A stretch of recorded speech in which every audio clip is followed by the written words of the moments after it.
Welcome to Beyond the Wild podcast, where we go venturing beyond the gear, beyond the subject, beyond the shot. Find the heart of wildlife and adventure creative. Beyond the Wild podcast is brought to you by pictureline.com, your online source for everything photography, and Canon USA.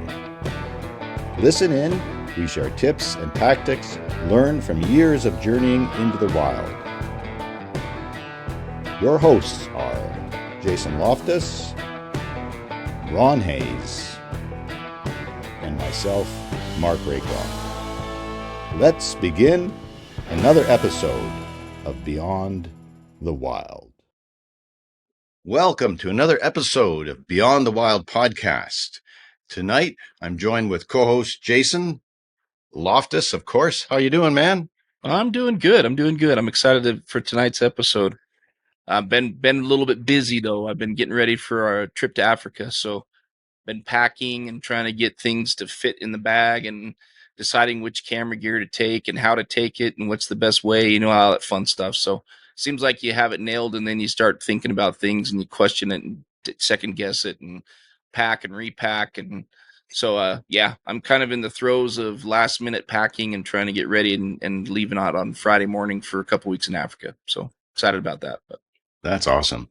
And it's yeah. always fun pre-trip, right? And you've been before, so you have some knowledge and expectation. But as everybody knows, even when you revisit a place again and again that has such dramatic variety of wildlife, it's a new experience every time. So Right. that's super exciting. Looking forward to hearing about it on the flip side. Yeah. Well, and Mark, real quick too, because this is kind of it's relevant. It's like kind of like you've been before, so now what do you want to do different? So do I want to take a different lens or two? Do I want GoPro. to try a couple of new You things? all GoPro. I'm definitely taking my GoPro. Are you? Absolutely. Okay. Okay. Yeah. No, I'm excited about that as an option too. So I actually bought a couple of new gadgets for the GoPro to maybe try to get some different, unique stuff. So yeah, it'll be Yeah. interesting. Yeah, I was saying that as a joke, but Yeah. you see some of the safari cars with the animals coming so close that if you had it mounted to the side, it could be pretty cool, right? Yeah, or mounted to something like this that can just extend and reach right down there, So yeah, I'm thinking ahead. Doubles as a club. Yeah. Yeah, Right. yeah, exactly. What about that? Something that's, I won't stick with this for very long because we have a pretty exciting episode tonight. The GoPro, we don't know, it's the Insta 360.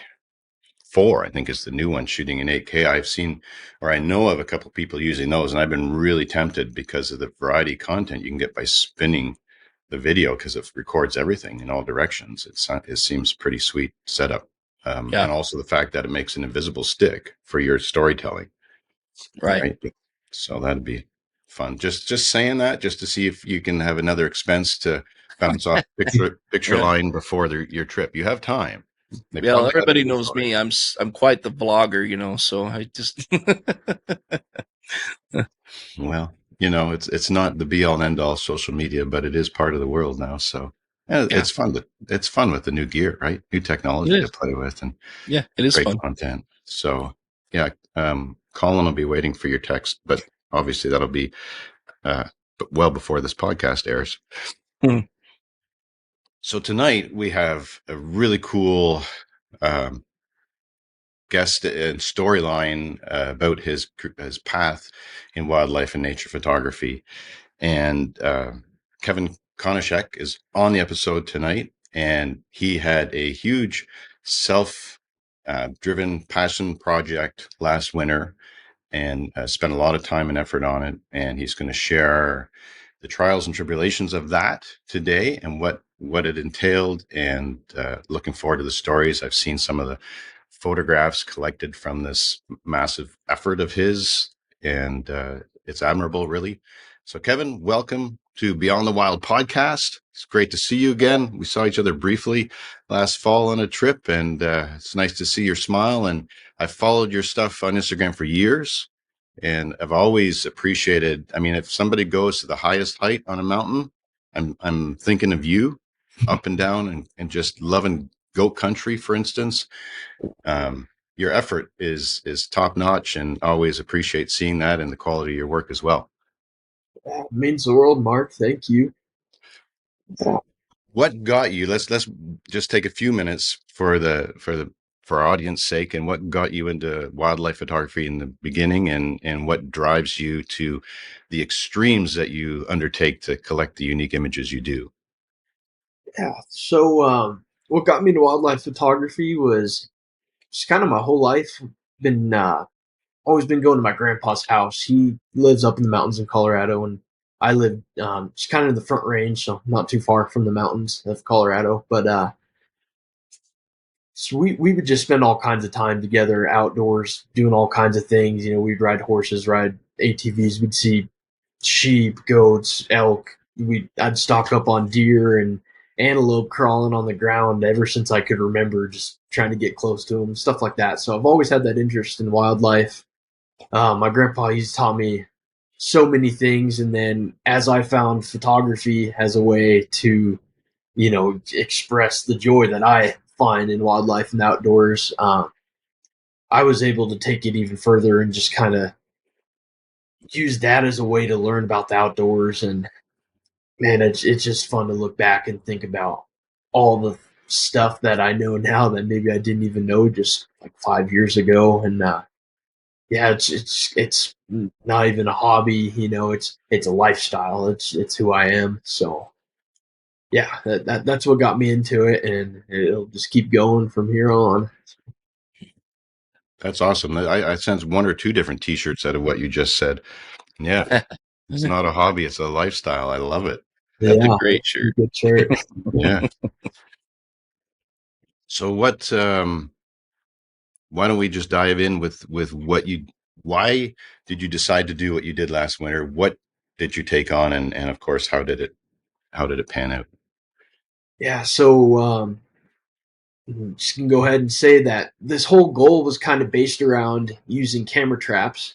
It was something that I learned about. Let's see, what, like 6 years ago or so? Yeah, about 6 years ago when I was 19. I learned about it online on a YouTube video, and I've been wanting to do it forever. It took me a lot longer than I wanted to get into it, but yeah, that's what it was all based around. And so last winter, I finally got my first camera trap all built and ready. And doing the first one was tough. Now I've got two more sets, and it's a lot easier now that I know what I'm doing. So that was a hurdle to get over, but yeah, I was able to get a mountain lion photo on my first one, and then from there, I'm like, I want to do something that no one's ever done. I want to really push myself. So I set a goal for this winter to capture all three cats in Colorado on camera. So when I mean all three, first you got your mountain lion that everybody kind of knows about. Then you got your bobcat, which is also very well known. But a lot of people, I would say the majority of the people that live in the state don't even know that there are lynx in Saber, Colorado. saber tooth. No, I wish there was. That would be Right. cool. But yeah, so Lynx.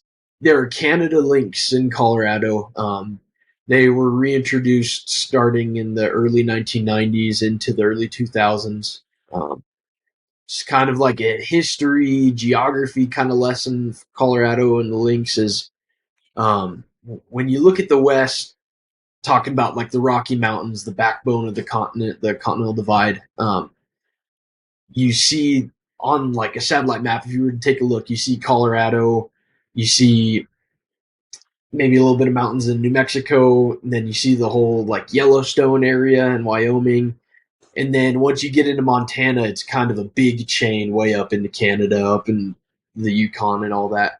So when you look at Colorado, Yellowstone, like Utah, bits and pieces of Idaho and New Mexico, the mountains are what we would refer to as like a sky island, meaning that there's this beautiful habitat that you would find up north that is there because of the high altitude of the mountains sticking up, but down low it's surrounded by desert.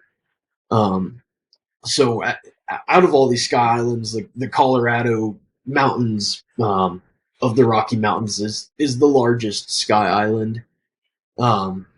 So it creates a really unique habitat. Like, for example, like in one of the areas that lynx have been using years ago, I saw my first ringtail cat just like within the lynx range. Now, if you know anything about a ringtail cat, they're known to be like a desert animal, so kind of cool. There's some really interesting wildlife dynamics in Colorado that you won't find anywhere else. So yeah, and history on the lynx in Colorado, they dropped a total of 218, and first they dropped quite a few, and a lot of them had actually starved to death. So what they did is they kept them in an enclosure for a little bit, fed them well, just kind of getting them over the jet lag, the traveling and all that from where they caught them in British Columbia. And then once they said they were fit to go, they let them go, and it was working perfect from then. So that was the plan.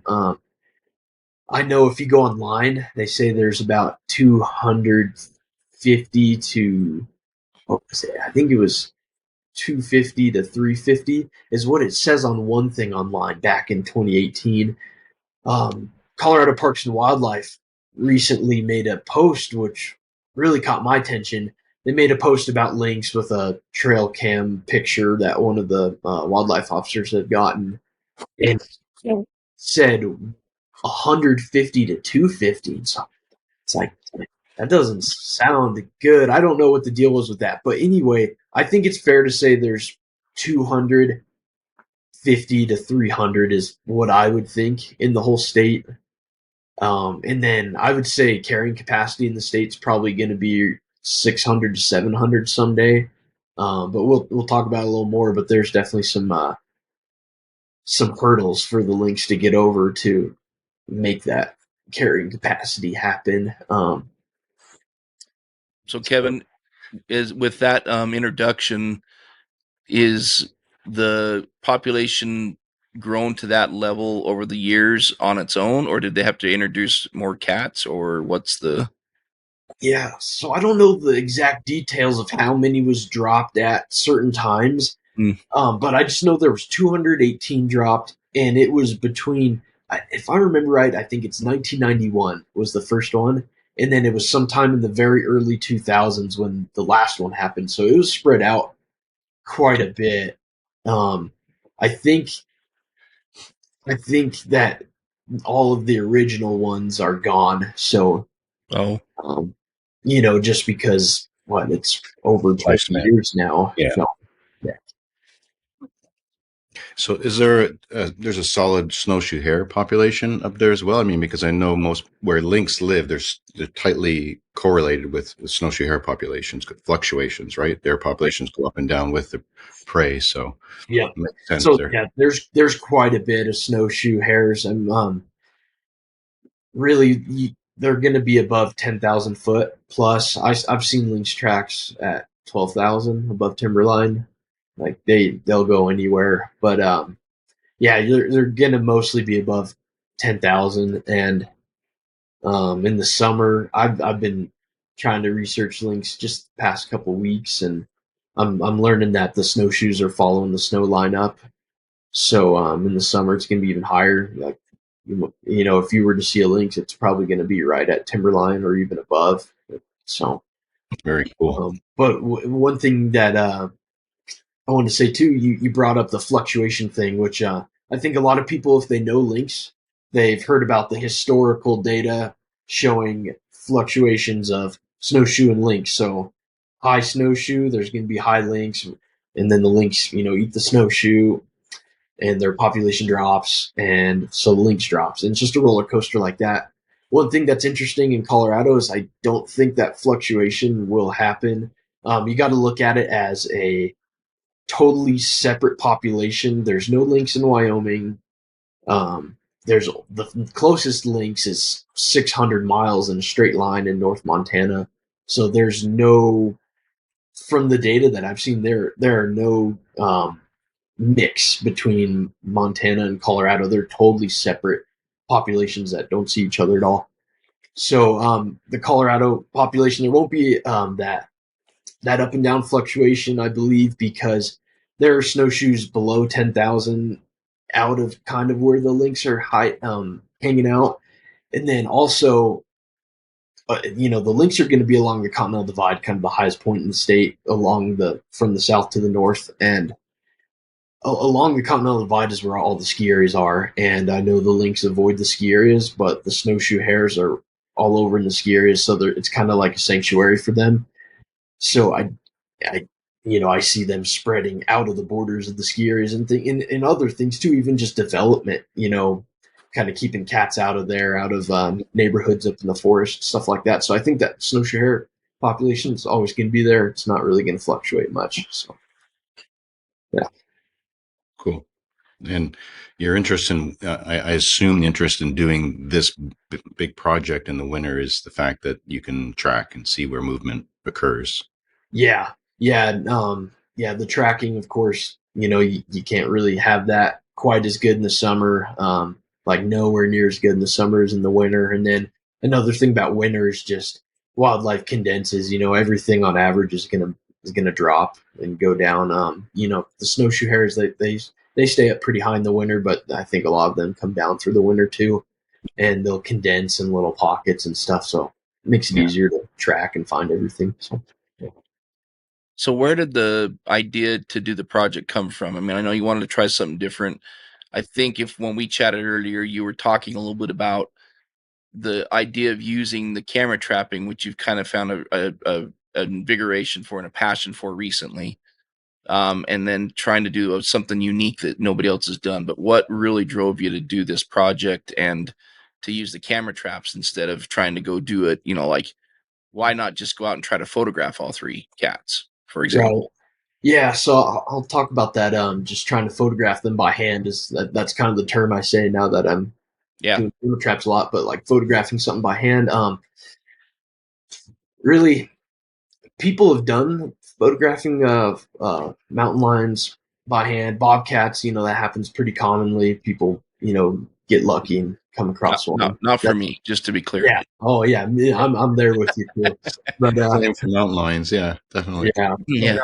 and there's people who have gone after mountain lions and purposely found them, but you're only seeing that in places where I would call it what I call a macro pinch point. So you look at an environment and see how it pinches things together. So like a really good macro pinch point is in that Salt Lake area. I know the mountains are very steep, and then you've got they go up real high where the lines aren't likely to cross over the divide of the Wasatch Range in the winter just because it's way deep snow. And so they're kind of stuck there in the real steep, cliffy parts. And then what makes it a pinch point is you've got the big city of, the great Salt Lake, Provo area, all that. So it kind of pinches cats into these real cliffy areas. And that's where people are getting them by hand.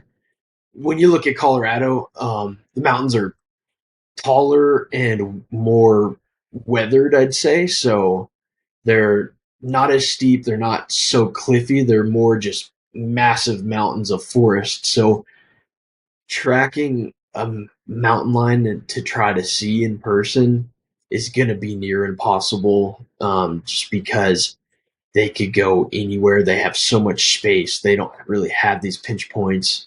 Um, there are, you hear about, I know you had Don Wilson on, and people up there in Nessus Park are seeing lion kills from deer because the area is so patchy with private and public. There's not much for hunting mountain lions, and then the national park keeps a good population of mountain lions. So there's a lot of that. I don't know. I know a lot of people watch those lions. I don't really want to sit there and take pictures of them. So for me, camera trapping is going to be the best way to do it. Also, the camera trapping it's a whole nother realm. Like I just love being up close and personal, and you could get that perfect head-on shot that looks perfect with your prime lens and all that looks really pretty. But man, I love the up close where you could line up a background if you want. Like this winter I was using deer kills that I found from mountain lions as subjects, and it just created a really compelling image that you just wouldn't get with a telephoto lens. So, yeah. Yeah. Very So cool. Sorry, go ahead, Mark. no, I was just going to say it captures their natural behavior, and with that wide angle perspective, it's a great. I mean, I love the composition of camera trapping, and it's a skill set onto itself. There's layers to this, right? And Yeah. all that we can get into about the setup, what you choose, how you do it, angle. I mean, the background can the images I think are very dramatic either way because they're close and wide angle, but also the background can add such an incredible element with those opportunities. And and ultimately, I just love this surprise. It's like a kid opening a present. You never know, right? And when it comes out, it's like, happy dance, amazing shot that you don't know. It's Yeah. so anyway. Sorry, I'm getting ahead a little bit with my excitement here. Jason, were you going to say No, something? I mean, I was actually, yeah, I think that leads perfectly. And it's funny you said that though, Mark, because, Kevin and I are pretty good friends. And over the year, he's been kind of keeping me in tune on how his goals been going and stuff. And so I've cheated a little bit. And the folks that watch the YouTube version or go to the website, I'm sure you'll get to see some of these images.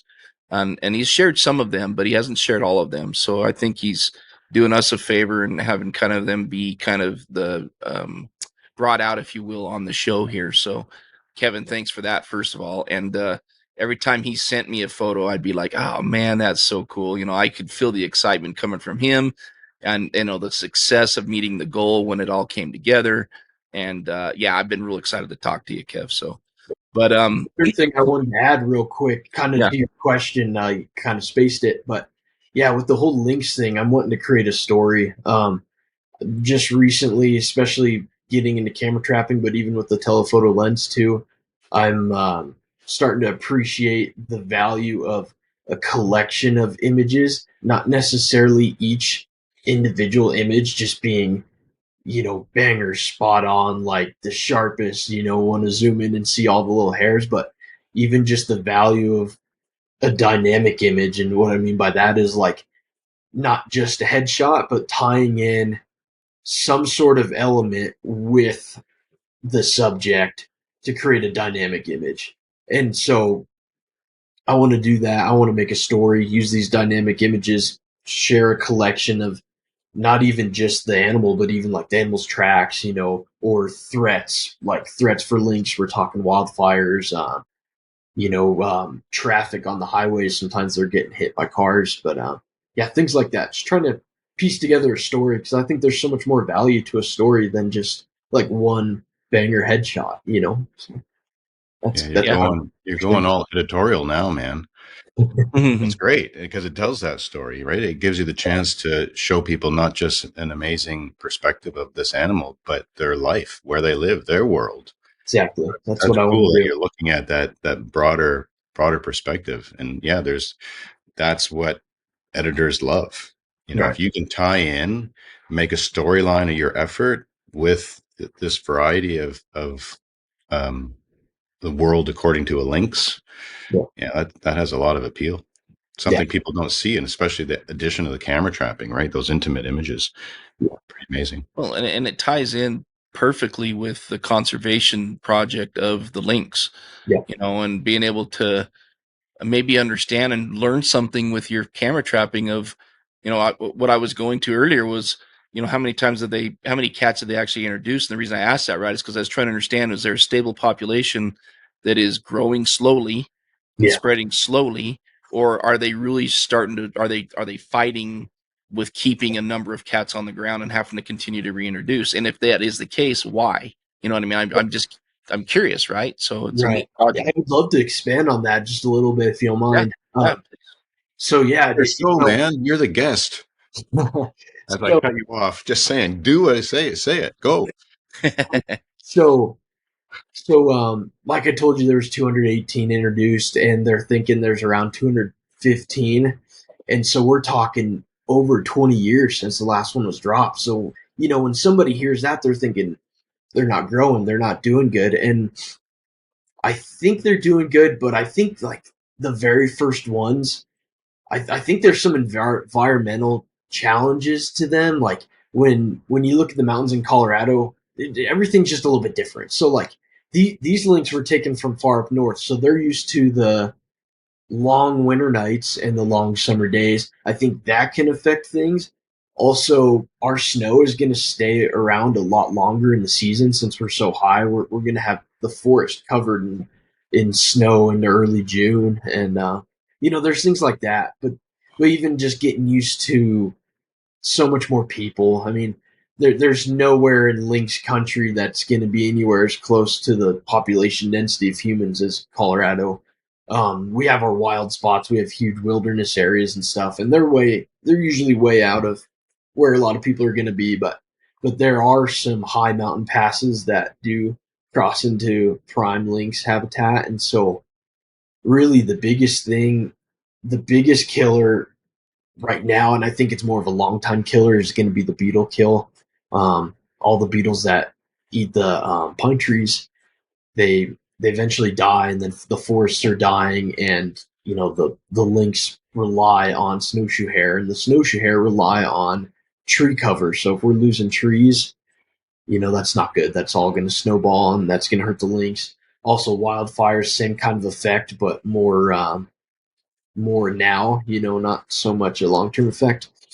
Another big effect, it's pretty rare, but has taken out quite a few cats. Getting hit on the roads. They don't cross the roads too much. I know one spot where they like to cross within like 200 yard space.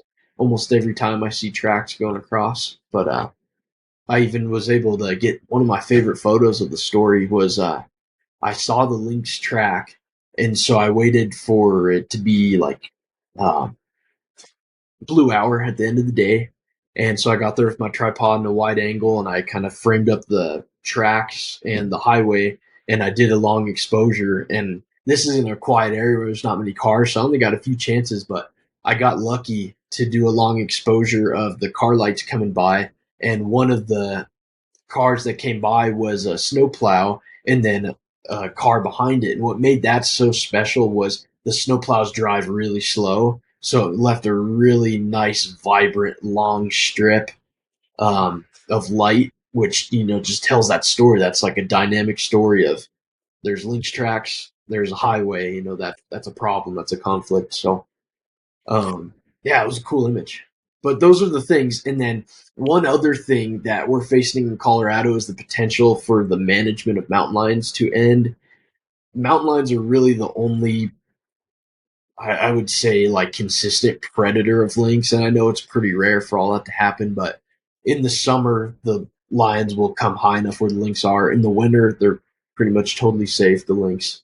But imagine a mountain lion kills a deer. That smell's going to be everywhere. It's going to attract all kinds of things. It's going to attract a lynx. And there's going to be times where lynx and lions meet, and the lion will likely get the lynx if that happens. So if we have increased mountain lions above what is considered to be a very healthy population right now, that could be a problem. So we're looking at cat activists. On one hand, do we want a lot of mountain lions and potentially no lynx in the future, or do we want what is said to be a healthy mountain lion population, and hopefully the lynx can take off and do good? So Um, those are it's a taboo subject, and I'm going to bring it up real quick because I think we don't talk enough about it. But and I might upset some people saying this, but I'm passionate about the fact that I think we need to make sure that our wildlife is managed with science and biology and not ballot box. And that's another example of this ballot box biology that's been happening recently. yeah. So I really think folks ought to listen to the biologists and the wildlife managers. We've got a proven history of really good management on a lot of animals, and I know there's a lot of debate about predators and so on and so forth, and how those should or shouldn't be managed. But again, my plea would be, folks, the biologists have been doing this for a long time, and they understand the science and the balance of nature behind what we have to manage now, because we don't have the wide open spaces that we used to have, and humans are integrated it within the wildlife populations. It's just the way it is. It's a fact of life with roads and all other kinds of things. So anyways, Kev, I think that's a great answer, and I think it's a great project, and I love that you decided to kind of come to a passion project that you could tell the whole story. And it's kind of cool that it's linked linked into the Lynx. Get that? Yeah. Uh, Yeah, but I know the trappers up in Alaska. When I hear in the videos, they call them link. oh, do they? Yeah, they'll say link track. Oh, yeah, So because it's singular. yeah, Yeah, that's cool. I like it. But anyway, sorry. So when you started this journey, Mark, I don't know if you were going to go somewhere different, but when you started this journey, you had to start with you said you had to create your first camera trap setup. yeah. So maybe just a little bit, what resources did you utilize? Did you follow somebody that was doing camera trapping? Did you reach out to somebody? Did you just YouTube it? And then what did your setup end up looking like? So I really the only information that I had from just anybody else, because I'm kind of just a do-it-yourself guy. Even though maybe sometimes I should ask for help, sometimes I just kind of figure it out on my own. But the only information I had from someone is they used Camtraptions. It's a company out of England, and they make camera trapping gear, and they've really evolved just recently. Like they're pretty new, they're relatively new, and they've come out with some really good motion sensors the past couple of years, and they've got pretty much everything you need. So so yeah, and there's so many parts to it. Like I wish I would have taken count of every little part, but we're talking 20 to 30 pieces to make this work. Um, so pretty much first you have what happens first is you have your motion sensor, and I have that on like a little tiny tripod with bendy arms that I get from Walmart, and that motion sensor is on channel 1. And so channel 1 will detect something, and it will talk to the receiver on channel 1, which is plugged into the camera. And then on top of the camera there's a transmitter, and that transmitter is on channel 2, and it'll talk to two receivers that are on channel 2 connected to flashes. So pretty much all of that works together simultaneously, and you get your flashes and your image at the same time as long as your shutter speed's low enough. None of the DSLRs have the sync speed to really go over 1/200th, so during the daytime you might not have any flash. Um, yeah, that's how I got into it. I learned all about it, and it took me a long time to get everything together, and then it takes like 2 weeks for the stuff to come here from England, and you know, That's probably the worst part for you. yeah, for sure. I'm excited to get my fourth one set here soon, and trying to get a fifth one set by the winter so I can accomplish all my goals for this next winter. Nice. So what would approximately, without the talking about the camera and lens, what would the setup run? I mean, I think part of it is some listeners, it's something I've been interested in for years, and I haven't taken the plunge to buy it and get set up that way. But so I mean, we'll get to the camera as well. And I'd also love to hear how you approach a setup when you take your equipment up, what you look for based on the years of experience you've had when you're trying to figure out a good place. But for without the camera or the lens, with all the other elements, approximately what's a customer looking at? Yeah, so I'll just say it this way: with my camera and lens in the setup, I was thinking about this the other day because I kind of buy things one bit at a time, so it's not all one big purchase. But I was figuring a really good set for what I'm using is going to be about $1,700. And then my camera and lens that I like to get is going to be around 600. So yeah, all the other gear, it's going to be around 1100. And I mean, you could do it cheaper, but I always get backups for stuff in case something breaks or you forget something. I always have two batteries, so like I'll have two batteries in each flash, which means at home I've got to have two batteries ready to charge. So when I go out there, I can just swap all the batteries and keep it running if I need to. So yeah, always having double of everything is good, and that's figured into that price as well. So it's not too expensive when you compare it to just buying one singular lens that you would shoot handheld. So I think it's worth it. The only thing that I think scares people is it just getting taken or destroyed. Mm-hmm. I haven't ran into any of those problems. I actually broke the glass filter on one of the boxes recently, but I think that was my fault putting it in the bag wrong and putting too much weight on it. So That's something to think about. I mean, that's the benefit of how far you go personally. I mean, that's you go far and high, and that gives some confidence that it'll be there when you go back, right? Animals aside, something could happen that way, but usually just be knocked around, not gone, right? If that, yeah. and does that happen very often? Do you like if you set up or like what for the housing? Do you fasten it securely to a tree if you can versus on a tripod that a cat or could knock over? I was not worried about bears given the seasonality of what you're doing. Yeah. Yeah. So in the winter, the only real hurdle along those regards kind of was just the snow piling up because I was leaving two camera traps. They're around 11,000 foot above sea level, so they're pretty high and they get snowed on real hard. I had a Lynx track. I know it's a Lynx that walked right in front of that. I know because of the tracks. It went like 2 foot in front of my camera, and I went and reviewed, and the lens is covered in snow. So but what I usually use in the winter, I call them these H mounts because I make an H with wood. I take two by fours and lay them parallel, and then I'll take another 2x4 and make an H with it. Then I've got a little ball head attached to that, and that's what I'll put my camera on. It's really good because it's kind of like a snowshoe in the winter. You just have to think about like the snow in front of the camera, like kind of dig a hole in front of it so the snow fills in there instead of piling up in front of your camera. That's a great And tip.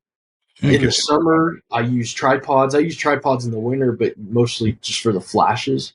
Um, yeah, and with the cats, I want the camera down low, so I don't mind having it on that H pod I talked about. do you have images of your setup that we can throw Yeah, up?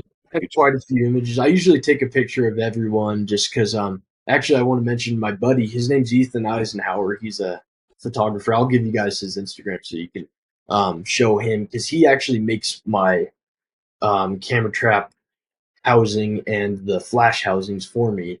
I bought the camtraption stuff at first, and it's really good. It's just kind of expensive, and then you got to wait for it to come to you and everything. I just had my buddy Ethan make me these boxes, and he does a really good job. He's an engineer. He has access to 3D printers, so he can kind of customize my flash boxes how I want it, and yeah, he does a really good job. So, um, Is he in Maine? yeah, he's in Maine. Yeah, he's a big Yeah, moose yeah, guy. Yeah. yeah, for sure. I know his Instagram for sure. Yeah, Yeah. really cool guy. He helps me out a ton. I couldn't have done all this without him because I really don't have hardly any time outside of what I'm trying to do with my project and work to even try to make this stuff. And he makes stuff for a living. I couldn't ever do what he does. So huge shout out to him. If anybody wants to get camera trap boxes, he will make them for you. So I'll give you guys Instagram. People can find him there. Very cool. Yeah, I love the tip about digging the snow out in front. Yeah. Yeah, just to add time. And so with your battery life for the components and also the weather, but also being aware of the sensitivity of or the potential sensitivity of the subjects to scent and stuff. How often do you find it best to go and check your cameras, or how often is it required to do the batteries? Are you going up weekly? Can you leave it 7 days? I know temperature probably plays a factor in the winter too, right? If you get down into Yeah. super cold, and the batteries don't last as long typically. Yeah, so this winter was like unusually warm. I would say I my guess would be it was probably like 7 degrees on average warmer than the previous winter. Like it was quite a bit warmer. So I never worried about temperature with the camera traps like I would the previous winter when I was starting to mess around with my first camera trap. But um so another thing about this Lynx thing that made it so hard is when I would leave them, it was 7 hours from home where I left them. I had to go. So I made a couple trips where I'd stay for a week and I would scout the area out super hard, and then I kind of dialed in where I want to go, and then I left it there. And then every 2 weeks, I would go on the weekend. I'd go replace the batteries. So yeah, in most of the time, I'd say 3/4 of the time, the camera was still on and working. All the batteries were charged up. The only things that would keep it from not going past that 2 week period was usually if something, either a windy day with crazy branches blowing, or even just more animal activity, or the sun hitting the sensor weird. I have one sensor that is just crazy. Like, you got to be really careful where you put it because it's so sensitive. If it fires off a lot of shots, you're either going to fill a card quick, like even two really huge capacity cards, or you're just gonna kill all the batteries from it going off like crazy. So yeah, most of the time it lasted 2 weeks. Now that I'm doing this in the summer, like, it's always lasting 2 weeks. So I haven't ever had one go longer than 3 weeks. That's So probably because the cold doesn't. You don't have to deal with the cold draining the batteries as well. I'd exactly. assume. Yeah, Yep, yeah, that's what it is. And really, I mean, I have had some that haven't gone past 2 weeks, but that's just in those cases where you're in the forest and it's windy. right. One tip, if you're getting into it, don't put your motion sensor on the ground. Like, I have these tripods with a flash box on it. It'd be better to put your motion sensor on top of that box, because there's going to be more grass, leaves, bushes that are going to be detected more on the ground potentially than it would be if it was up off the ground. So that's something to think about. Like a foot off the ground, or Well, because you still want to be it at cat height, wouldn't you? For depends. I mean, you want to get it off the ground. The motion sensor, it doesn't matter where it is. It's just don't put it in front of the camera, of course. But um, as yeah, the just try to keep it yeah, off the ground if you can. Sometimes you can't. It's whatever. right. Make sure your stuff's out of position enough that it's not in the wide angle Yeah, framing. yeah, You'd learn that the first time if you did it wrong, I suppose. yeah.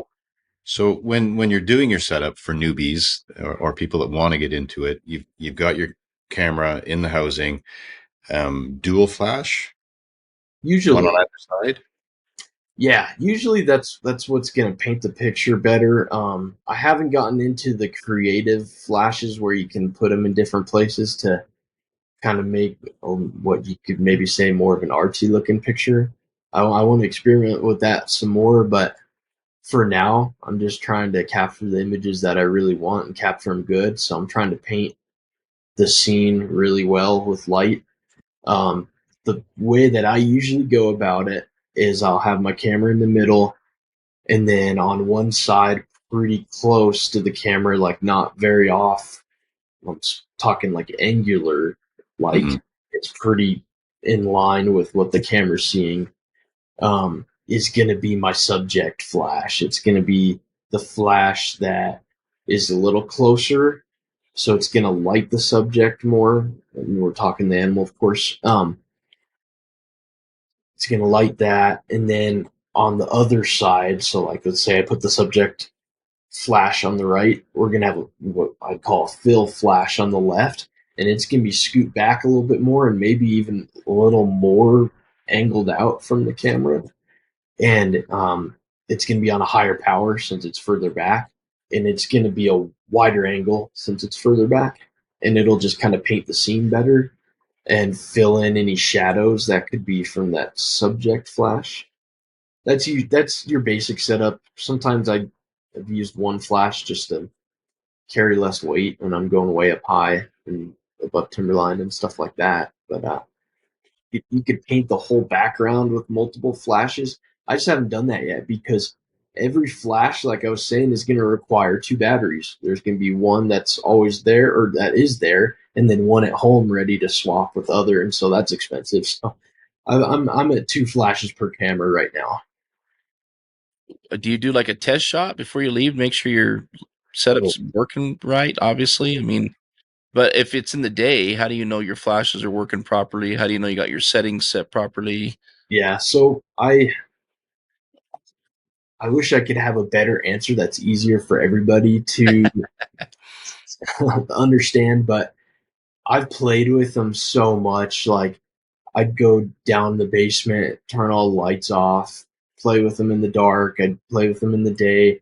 Oh, I've there you got go. such a feel for it that I'm just doing it by eye. So, Well, you're not though. You've just answered the question, but I mean, seriously, you think about it, you just literally said you tried it in the daylight and the dark and Yeah. understood the settings that you're going to be required to get the flash you want, the light you want, the settings you want. And I'm assuming your settings are the settings, right? Because if it'll have to take the photo in the daylight and or with the flash at night. So you don't get the opportunity to change your settings based on the scenario. So Right. Yeah, and I kind of want to talk about that a little bit. You know, we all in the photography world, we know about our shutter speed, our aperture, and our ISO. Those are all the same during the daytime with wildlife photography. Like all the same rules apply, but at night it's a different thing. So, like if you like, I I really like to camera trap snowshoe hares. You know, that's part of the whole Lynx story. I know they're only going to be out at night unless I've seen them in the day when it's snowing really hard. But yeah, I pretty much only set the cameras for those at night. So I actually put it on um, manual exposure, and I'll set the shutter speed to where I like it. And the shutter speed's like a tenth of a second. You think, well, that's too slow, but the shutter speed isn't really your shutter. The shutter speed on the camera isn't really your shutter speed. Your shutter speed are the flashes, right, because everything is dark without the flashes. So if the flash is one, let's just say 1/200th of a second, that's your shutter speed. right. So that really helps. That, you know, at night, Yeah. freeze stuff, and sometimes there's a little bit of blur depending on, like, sometimes an animal will jump away and turn its head, and there's a little blur, but yeah, most of the time it's going to be tack sharp at night, and I really love the images at night. Just 'cause, you know, who takes pictures at night? So my project was to get all three cats. I wanted to start with bobcat, so I went out to the desert, and there's out in this sageland desert. There's a river that carves through a canyon. It's lava rock, and I knew all kinds of wildlife would be in there, so I actually found a couple days off of work and was able to pack raft that canyon. Pack raft, if anyone doesn't know, pretty much like an inflatable kayak that's super tough. It packs down to the size of a sleeping bag, and my pack raft's only like 9 pounds. It's super easy to pack around in a backpack. You can do so much with it. Anyway, I pack rafted down the canyon, and I scouted that canyon as good as I could, going slow with the river, and then ended up biking back to the car. If if you want to hear about it later, I've got a wild story that came with that trip. But anyway, I scouted the whole canyon really well, and I picked spots I liked, and then from there I had to find entry points into the canyon so I could just get there on foot without having to raft the whole canyon. But anyway, with the whole bobcat part of it, I was able to get a really good bobcat image. In the day, there's this cave that goes under the wall. You'd call it an alcove. The cat was walking through there. It actually came by at night as well, and yeah, I was able to get a picture of it with the canyon in the back, and so that was the first thing I had to get done. I knew mountain lion was next, and so I kind of waited for winter to come more. So I started doing mountain lion stuff around the beginning of January, so the beginning of the year, and it was a really special time because I got to spend it all with my grandpa. He lives up in the mountains, and you know, he goes out every morning and just looks at the animals. He looks at tracks, and just, that's his routine. And so we would follow mountain lion tracks. And he always told me when I was a kid, if you follow mountain lion tracks long enough, you're going to find a deer kill from a mountain lion. We were able to find 3 carcasses in 2 weeks. One of them was already eaten too much for a lion to come back, but the other two had enough to be able to camera trap. So I got my camera trap set on the first one. Night one with that, a lion came. That was my first ever image, and I set it on a aperture priority. So I wasn't 100% sure if it was going to come back at the day. You never know for sure when a lion's going to come back to its kill, but mostly it's going to be at night. But I set it on aperture priority, meaning that the shutter speed is going to change depending on the light, and the aperture is going to stay fixed on that like f8, f9 is usually what I use. So I had it ready if it came by at day, but at night it was going to take a long exposure. So it was taking 6 second exposure. But remember that flash is only, a fraction. So it keeps the animal still, and then it kind of paints the background with that longer exposure. So I was able to get some clouds. There's some stars in the back. Just a really cool image. And then a few weeks later, we found a really fresh kill that was killed probably just the night before, just a few hours old. Um, and we knew it was killed by mother because there were some kitten tracks near there. We never did see the kittens on the camera. I think they were just the mother was keeping it away from the deer kill, keeping them hid somewhere. But we got, if I remember right, I think it was 3 weeks of changing out camera batteries and changing the camera around a little bit on that kill.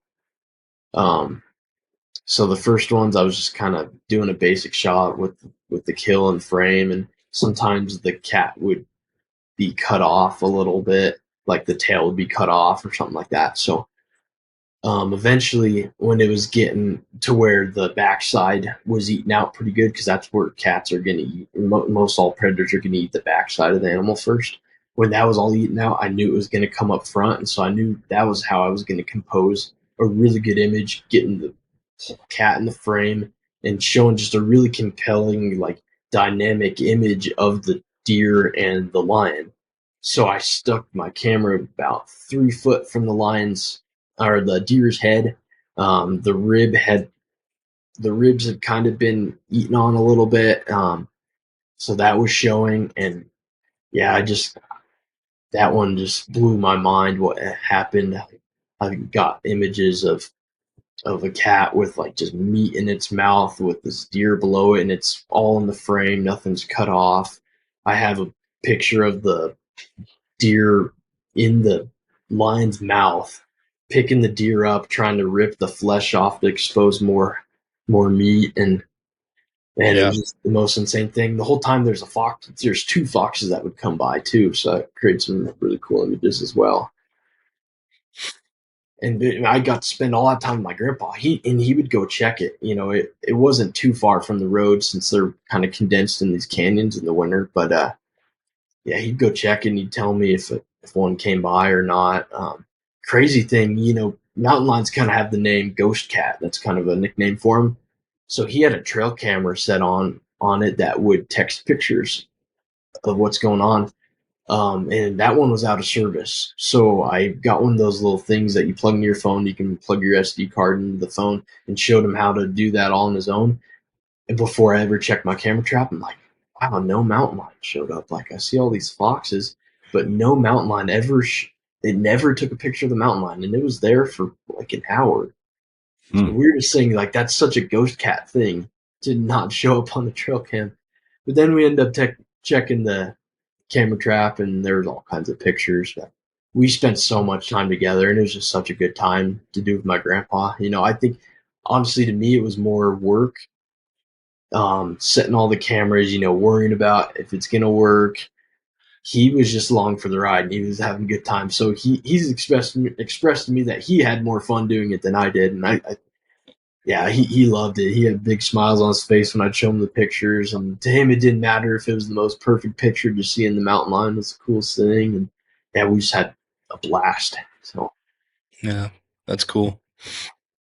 Got to So you treasure got the that mountain family lion time. checked off, and you have the bobcat now. So then it was yeah. time for Lynx. And a little something I want to say about the mountain lion is all my images of mountain lions this winter were on kills. And I was a little weirded out about it because I don't want people to think, oh, you're just finding deer on the side of the road or whatever and baiting them like that. No, these were kills by lions. Especially one of them was like 3/4 of the whole carcass was gone. It was obviously eaten by a mountain lion. But anyway, I was like, I see these carcasses. I need to take the opportunity I have to show that dynamic, and then in the future I can work on more patterning to just get an image of a mountain lion walking by. I Right. did actually get one. I patterned a lion that every Friday for 4 weeks it would come by this spot, and I was able to get an image. But it was super blurry. I don't really know what happened. I think that camera met its shutter speed limit or its shutter limit, and everything was just not good looking. So I actually trashed that image. But but yeah, next winter that's gonna be the thing is less kills, more patterning. Yeah, I mean, I'm glad you pointed out that they're authentic kills you found that way. I mean, I knew that from the get go and assumed as much, but it's good to say that. Um, with the 3 or 4 setups, I'm curious, is your strategy to find 3 or 4 different places and separate the cameras in different regions, or is it more that you find a really hot spot and have one camera maybe on the carcass, and then you could have a second or third camera if it's snow covered, as it would be in the winter. You can see if they do have a preferred entry route. You could set it off to the side and get them coming or going with a different scene without the carcass too. Do you? So I'm wondering. I mean, do you put more than one camera in a setup? Is that your preference, to find a really hot spot, or would you rather spread them out on 3 or 4? So yeah, the challenges that come with putting them together that I know of so far, and I really need to play around with this more, is when I was talking about how the cameras and the flashes with the transmitters and the receivers, everything would all fire off at the same time. I'm not 100% sure that if you add in a second camera, that the two cameras are gonna work exactly the same time. So pretty much what that means is you have to put have a motion sensor that works both that like you have to have a motion sensor for each camera, Right. and then when they're close together they're going to fire each other off, which isn't bad. You're just going to have a lot of false triggers and potentially maybe cause a whole ruckus of light that could ruin Yeah. something. So that's something I'm thinking about. I need to experiment with it more. But no, Right. last winter I wasn't doing that. I had 3 cameras, and I was working on 3 different cats. I pretty much gave up on bobcats right away after I got that one because I wanted to focus on lines and lynx more. But yeah, I wanted to keep my cameras more widespread with different things. Sure. But this winter, hopefully having 5 sets, I'm gonna have more cameras near each other, and I might start experimenting with having 2 in one general area, like you were Right. talking about. Yeah. The divide and conquer makes sense, spreading them out if you find different areas with enough activity to justify it. But if you did set up 2 in one spot and having one on the primary site, I mean, if you moved, with what distance away would a second camera be? Albeit, of course, has all its own setup for motion sensor and flashes and so on, separate setups. But if it was 30 yards away, would that be far enough that obviously it would take that time as the animal passed that camera? It wouldn't trigger the other one, so they'd have separate flashing. But what distance do you think would be required so that they don't conflict with one another? I don't know exactly. I About 30 yards. I was messing around with that this summer on a beaver den that ended up not working like I wanted it to. But yeah, they were about 30 yards apart, and they were firing each other off. So I really need to just spend one day where I can just test the basics, like how far do these sensors work. And then I just need to test the can I just leave 2 cameras on one sensor, and will they fire off at the same time, like the cameras? Will they work Right. in sync? So yeah. Sure. Fun stuff. Yeah. That's a future podcast, Kevin. Yeah. Yeah, I'd love to talk with you guys more. I've got a lot of different ideas. There's big projects I want to do in the future after I nail this Lynx project. I think this winter's going to do it. So, Right on. yeah. But Yeah. so we're done with mountain lions now. I gave myself a really short window for lions because I honestly thought that would be the easiest of the cats, just because when they're easy to track. I think I see more lion tracks than any other cat by far. I mean, I see a lot of lynx when I go into lynx country where I know they're going to be, but lions are relatively easy. I think they pattern more than the other cats, just because what they eat patterns more. Like you think of lynx, what they eat are snowshoe hares, and they just run around like crazy. They just hop anywhere. Same with the cottontails or jackrabbits that the bobcats are eating. But deer, they're gonna pattern, so that means their predator, the mountain lions, get a pattern too. So I knew that would be the relatively easiest of all the cats to camera traps. So I gave myself a short window, and then I was like, I've got this big old window for lynx, because one thing I want to add about the lynx is when we're talking about density within the core range of the animal, the lynx is the rarest cat in North America. The Colorado lynx is what I'm trying to say, not the greater lynx up in the boreal forests and Montana, Minnesota, Maine. They're all connected in with the main lynx population across Canada. I'm talking about the isolated lynx population. Colorado is the rarest cat population in North America. Um, I know that the Florida panther is known as the rarest, and that's by numbers and just barely. They say there's around 200. Colorado Parks and Wildlife is saying maybe there's around 200 lynx, so it's kind of close. But these, when you look at the Florida panthers, they're so squeezed in by cities. People see them pretty often. They're in a small range. When we're talking about the lynx, they're covering pretty much the entire continental divide of Colorado. I did actually used a calculator, and I divided the range that I drew out on Onyx. I kind of used an area tool to draw out their range.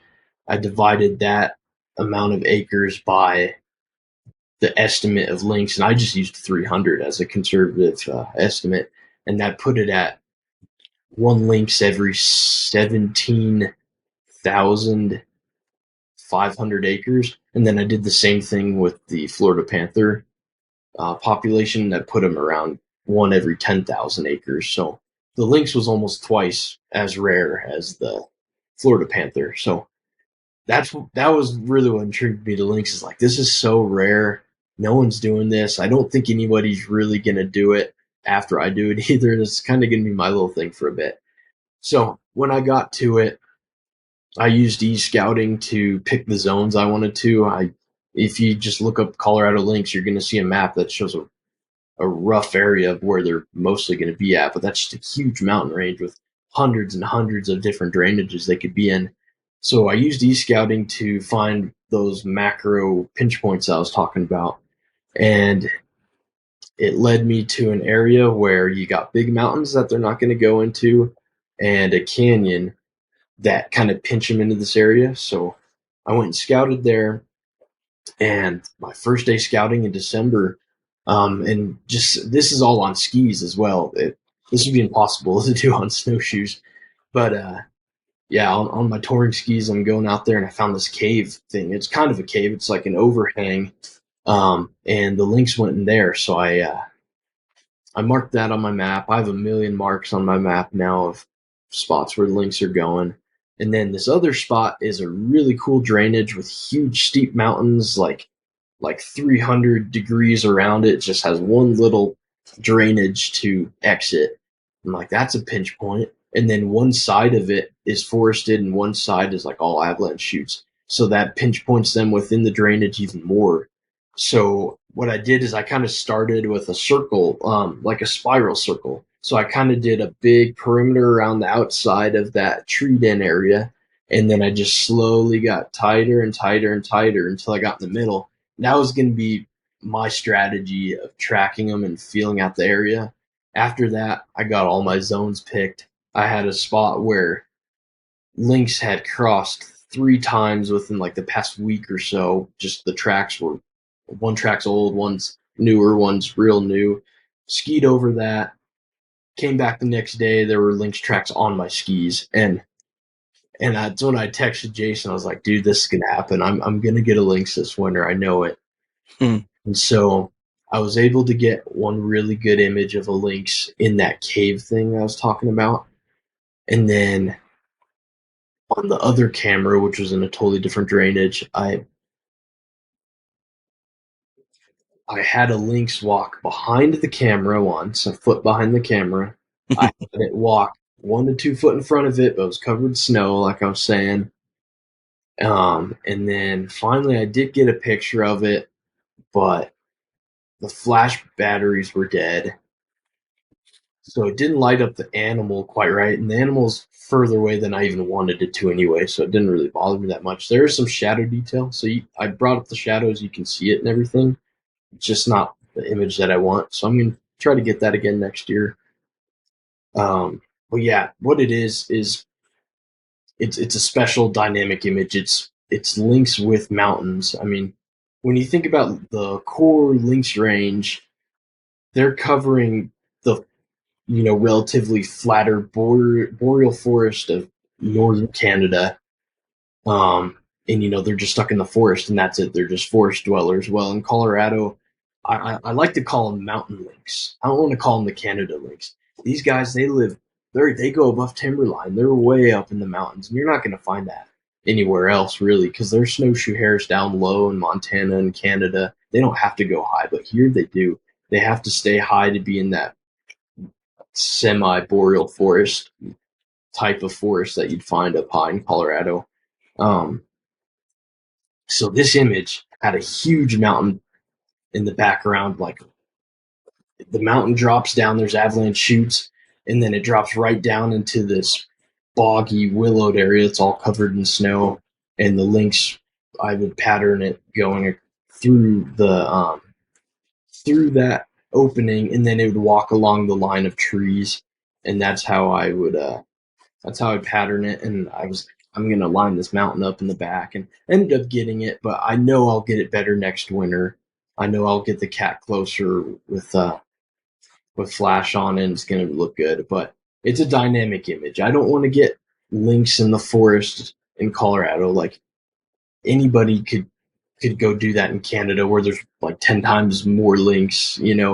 Anyone could just camera trap a forest lynx. But what makes these lynx so special in Colorado is they have to be high. They have to be in the mountains. Sometimes they're walking on like 45-degree slopes because they just have to be mountain cats. So they're different. It makes me wonder if there's ever going to be like some subspeciation, if that's a word, where they'll their genetics will kind of diverge a little bit since there's no outside genetics coming in. But Certainly possible over time. yeah, For a long period of time. I mean, they're specializing for that habitat due to altitude. That's not required. In order for them to be in their preferred habitat, as you point out, it's at a higher altitude. So yeah. Be interesting if we could just stick around for 10,000 years. We can answer that question. No, man, that would be the superpower of choice, is to just go back and forth in time like that. Yeah, it's an awesome undertaking. I think the state of Oregon and Washington, you're the man they should hire to take your camera traps and find Sasquatch for once and for all. That's Given yeah. and I love that you have to, or it's a critical requirement is to study and learn the habitat to find these animals. Yep. Is a really interesting element of camera trapping and studying the terrain, learning their lifestyle, what they're going to be doing, thinking about all that on your own as this singular passion project, I think is really awesome. And the results that you've collected, and the evolution of it for you year to year as the objectives evolve too it's very interesting. Love hearing about it. And thanks for sharing the images and stuff for YouTube and on our website too at beyondthewildpodcast.com. You can go there and look at the show notes. But if you're listening to the audio of this episode, make sure to check out YouTube so you can see the visual content that Kevin has collected with this tremendous amount of effort and some of the behind the scenes images that our editor Jason Griffiths has thrown into this episode. Yeah, one thing I'd want to say about the camera trapping for anyone who wants to get into it is, like, I'm just gonna be blunt, like, it's not fun. Like, the actual work of camera trapping is not fun. The only fun that I have is when I open up the camera and I have what I want. And actually, really, the fun part is the scouting without all the weight on my back first. So what you're going to get with camera trapping is you might go out and you might find nothing. You might not find any. And when I mean go out and look, like, I'm talking about looking for sign, looking for what you think is going to be potential for wildlife to come, and if it's going to come more than once. Like, if you see a track once, don't think that you're going to get a camera trap of it. You've got to probably get it at least two times of the track coming by, patterning it before I'd say you should put a camera out on it, like a camera trap. Now you can put a trail camera out. That's a good tool. But yeah, it's not fun all the time. You're gonna fail a lot. You're gonna go through a whole range of emotions. I was lucky to get a mountain lion my first try, and I always think like if I didn't get one, how would that impact my future? Like my my drive towards it. Like would I be a little down? I don't know, but I'm lucky I got it on my first try, and that really catapulted me in the right way to keep going with it. Yeah, stuff's gonna break. You're gonna maybe waste a lot of money trying to figure something out. Even if someone tells you what to do, you're probably gonna end up not having what you need. You're gonna go out and set it, and you're like, oh, I'm missing one of those 30 pieces. Got to take it all home now. That stuff's gonna happen. Um, and if you're curious about getting into it, but you just don't know um, if you could handle it or if you have the skills to put a camera in the right spot, go get a trail camera. You can get them as cheap as like $40 and go put it out and go test your skills, see if you catch something on there. And if you're catching things pretty consistently, like catching a target species that you want, then I'd say go for it. Yeah, and it's a big thing to learn. You got to play around with it a lot. I've spent so many hours just laying around on the ground figuring these things out before I ever put them out. So Yeah, trail cameras are a great scouting tool. More economical, but not the quality, right? So, yeah, um, yeah, I thought it was interesting too. I mean, there is the option in range. I mean, they're a little bit more expensive for the cellular trail cameras, but on your camera trap, you could add, as you said, that element. If you have cellular connection where they are, then you know when things have gone by, yep, um, to help out as well. But again, I love the mystery. I love the just the careful placement, and then the time, the waiting, and then the mystery of all those key pieces of knowledge you put together for this spot. And to me, one of the biggest ones is, as a photographer, the composition, what's in front. I mean, I think it's interesting whenever we do a new trip on a new species or even the beginning of a new season, we take everything right away. It's like, every composition, there's that animal, and excited, but then you stop because you collected so much, and you start to fine tune for quality, for what really you feel artistically.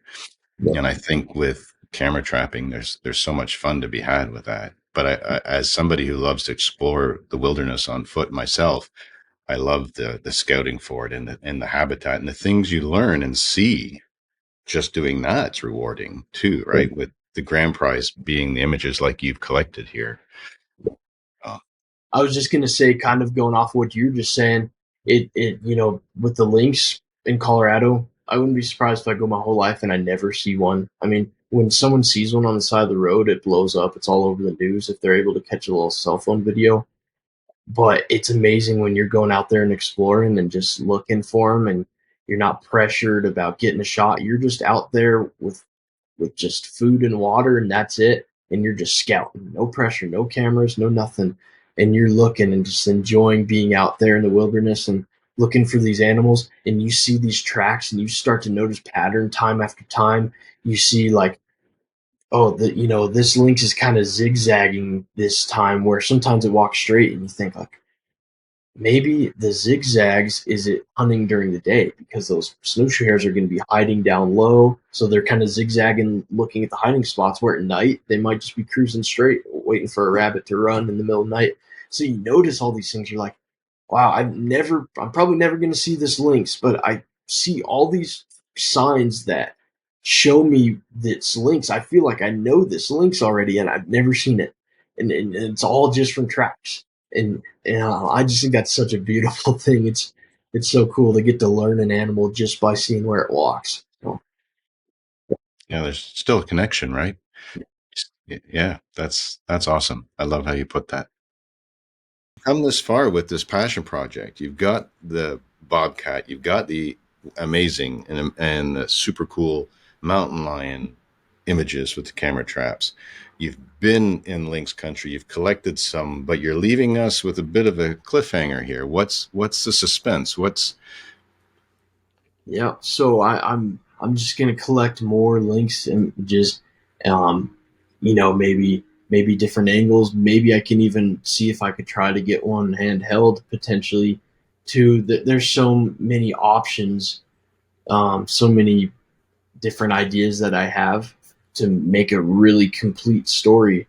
I don't want to share any of these pictures until I complete this story, and I'm ready to do it. I'm going to work so hard this winter, and I just can't wait. So, yeah. Right, everybody. That's awesome. So stay tuned for part 2.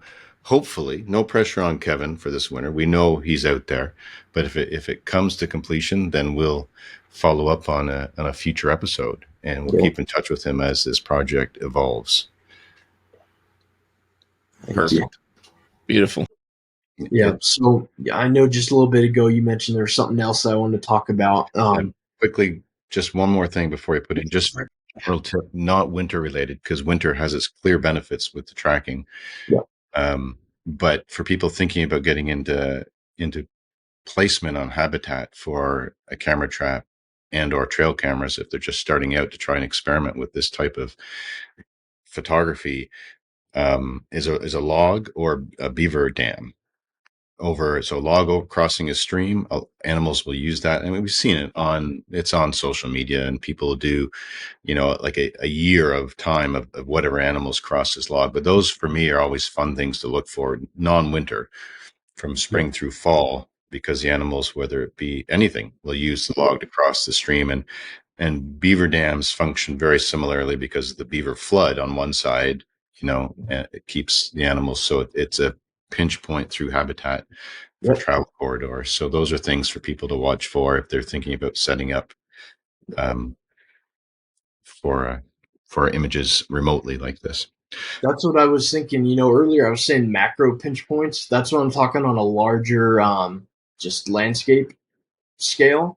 But then there's those micro pinch points, which is those logs or like up against a cliff face, or like the cave that I got the Lynx in was kind of up against a cliff. So it kind of, cats, they like to walk below at the bottom of cliffs often. Those little pinch points, that's what's going to do it for you. You're not just going to put a random camera out in just the middle of some flat open area and get something. You got to use those pinch points. So yeah, Yeah, it's like two stages, right? I mean, you're studying for the macro pinch point area where the animal's habit range is showing repetitive pattern, and then Yep. within that, where the camera placement would be best. That's it. Yep.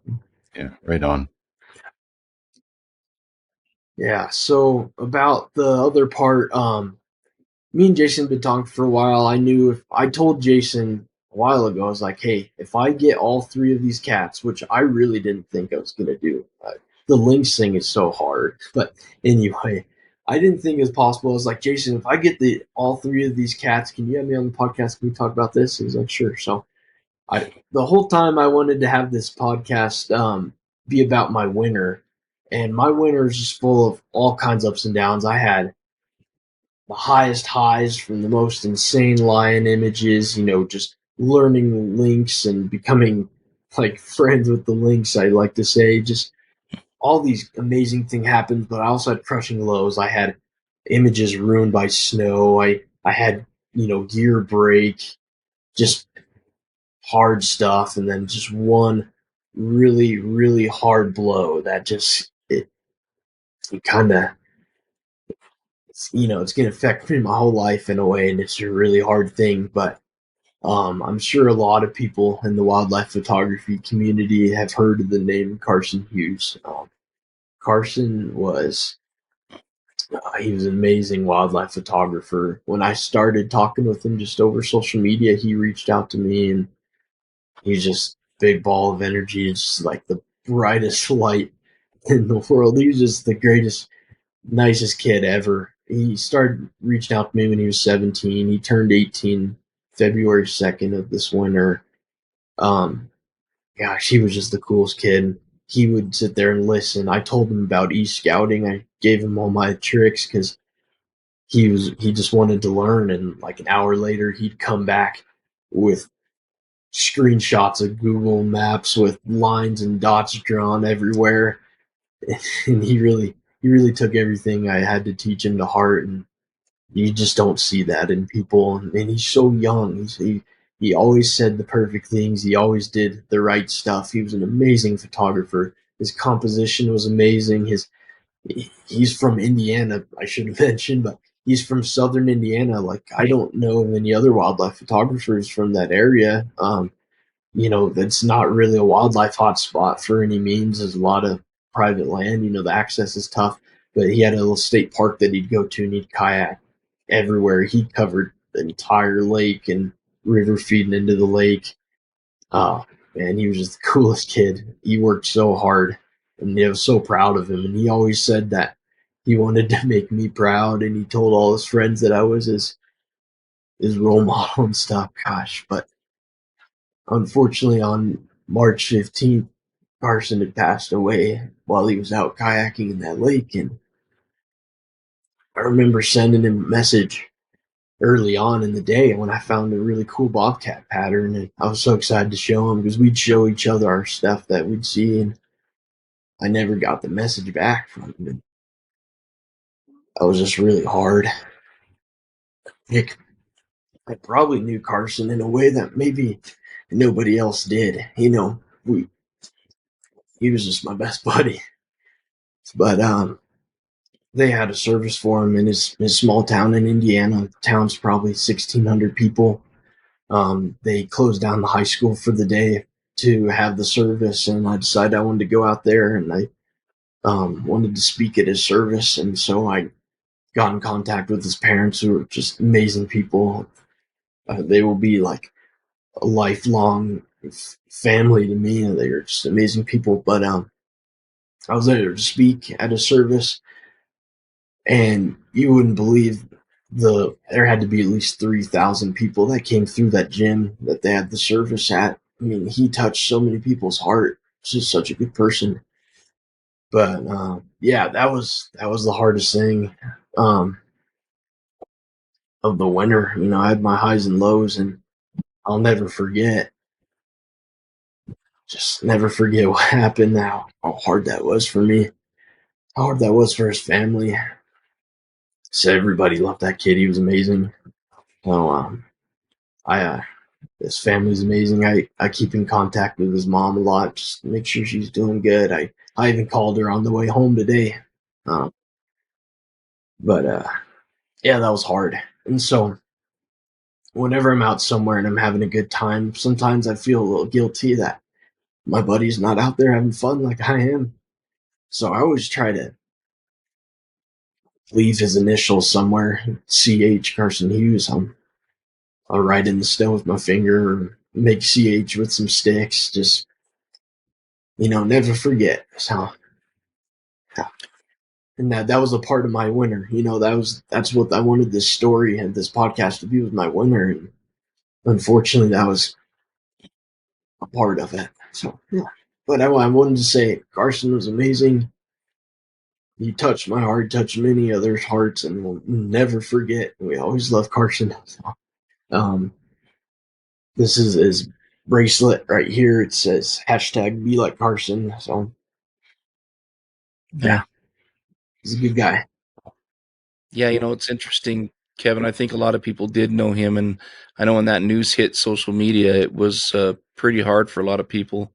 And I was amazed at how many people actually had been touched by Carson and his photography and just who he was. And I had only met him through social media. I never had an opportunity to actually meet him in person. Was hoping to get to at some point because of everything you've just mentioned about him. But I think the important thing, right, is that his social media is still active. I think his parents or family or somebody is keeping it active. Yeah. And he's got a website still out there too, right, where you can actually buy images, and which is I think helps just support the family and other stuff too. Yeah. I think family probably donates some of that money to other causes, but Yeah. I think it's important that we remember those things, and life's short. Yeah. And you never know when it's our time, but it's also, we can memorialize him through our photography and through what we do, and try to be like Carson, right? Be like Carson, right? Yep. So, I mean, be a good person, be approachable, help other people, Yep. Be open to, new ideas, and to, don't take things for granted, right? So, anyways, I appreciate you sharing that, and I think a lot of the folks who listen to the podcast will have been touched by that as well. So Yeah. I just want to expand a little bit more about him, just kind of more present tense mhm. in his regard is his parents, they are so busy doing so much work to keep his legacy going. I can't believe how much work they're doing on top of their just normal day jobs. They are just something else. But what they're doing is they're running a site, selling his pictures, um, and that money is going towards. Right now, it's for a scholarship for someone in the town that he lives in. I was speaking with his mom on the way home, and she says, I'm dreaming big, just like Carson would, and she's coming up with all these amazing different ideas. I don't want to share them all yet because I don't know, what's going to happen, but right. yeah, she's got all these amazing ideas for where the money's going to go towards, and yeah, like I'd rather you go on Carson's site and buy a picture. Like, don't buy my pictures. Go buy Carson's pictures. They'll go further. But yeah, they right now they're doing a like a merch site fundraiser. I think if I remember right, it ends July 28th. I don't know if the podcast will be out by then, but pretty Yeah. much they're selling shirts that say hashtag be like Carson. And like he was entered into a national photo contest, and the winners are from like different regions of the country. So he won I believe it's Indiana. It might be like Southern Indiana. I'm not exactly sure on the details, but he won his region. So his parents flew out and presented the image of the otter with it's got a little fish hanging out the corner of its mouth. That's up. I don't know exactly what building it is, but I think I think it's the Capitol building in Washington D.C. So all of these winners across the country, they have their image up in the Capitol, and so his parents were there to present that. I mean, Carson, in those regards, is still alive, and he's still making that impact. And his parents are doing an amazing job with that, and so Yeah. many other people too. So Yeah, well, and just to kind of put a period on that, go out and follow Carson Hughes _photography on Instagram, because everything you just said was on the latest post.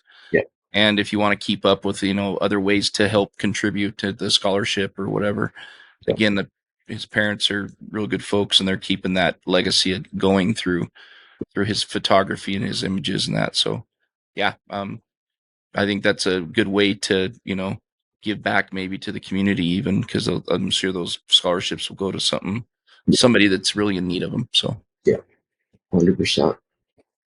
Yeah. So very tragic. And I definitely can sense your love for him big time. And, when we lose people, and in this case, way, way too young, um, you can carry him with you as you're doing, right?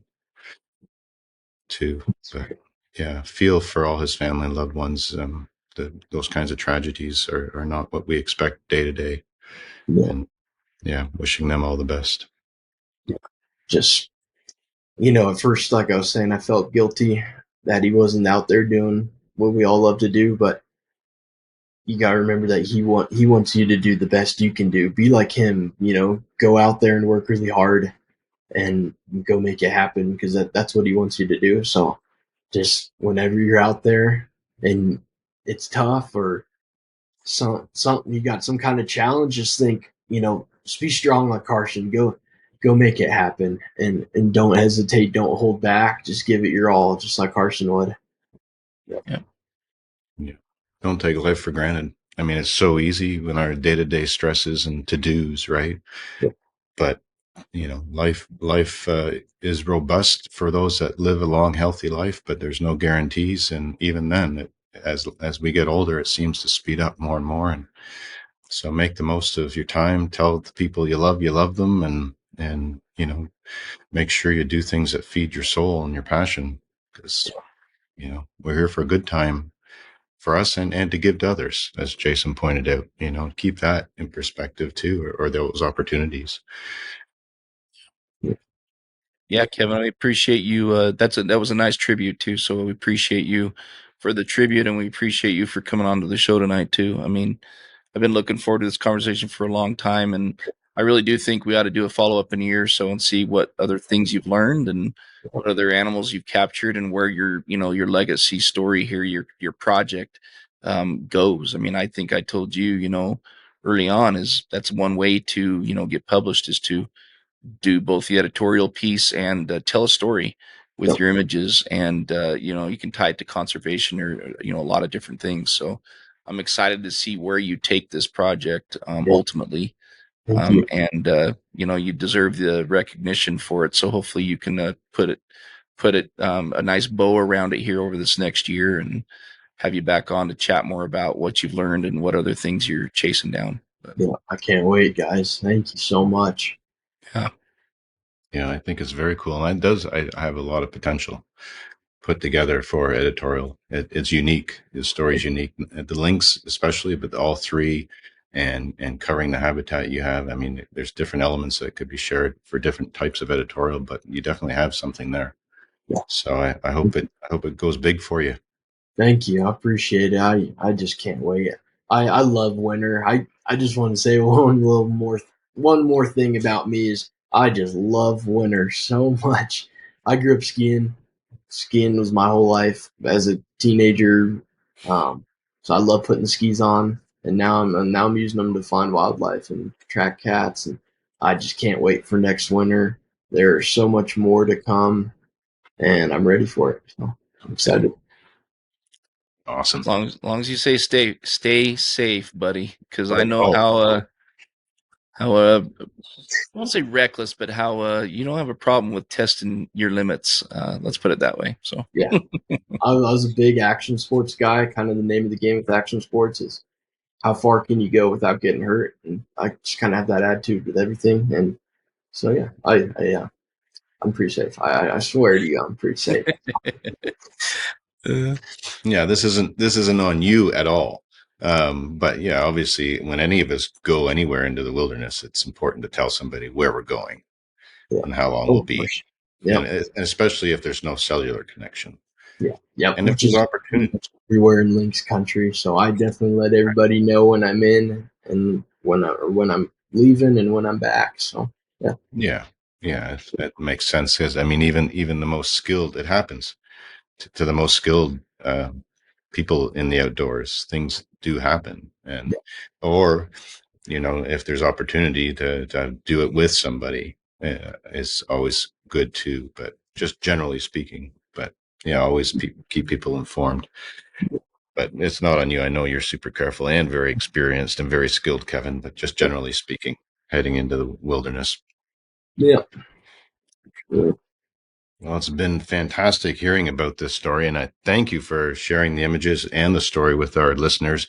And you can see those on YouTube if you elect to watch that, which we strongly encourage. And please subscribe to our channel.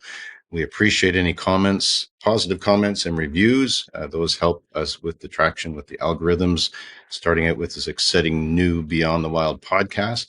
We're also very appreciative of our sponsors, pictureline.com, where I think there's some pretty cool new equipment coming out this summer. I think Canon's got some cameras that we haven't really dove into yet on the podcast, but I'm excited to hear about the reviews and specs of those. And we encourage you to contact Colin at Pictureline as your first opportunity on pricing, because we expect you'll hear exactly what you want for pricing from them. We have great experience and reviews from all kinds of people for our sponsors, which is why we partnered with them on this podcast as one reason. So we encourage you to check out pictureline.com if you're considering new gear or trading in on new gear or purchasing new gear, and also Canon USA for being on board to support our show as well. Much appreciated. Guys, it's been fun. Kevin, it's been awesome to catch up and really interesting to hear about this project and to see the results. Thanks for taking the time, buddy.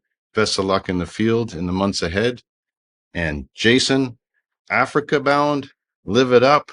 Looking forward to hearing about it, having a future episode on it. And it's always great to see your smiles and to share. And to all the listeners, thank you for tuning in and for sharing the news of our show with like-minded people that might be interested. Until next episode, take care. All the best. That's a wrap for another episode of Beyond the Wild podcast. We'd like to thank our sponsors, Pictureline.com, your online source for everything photography, and Canon USA.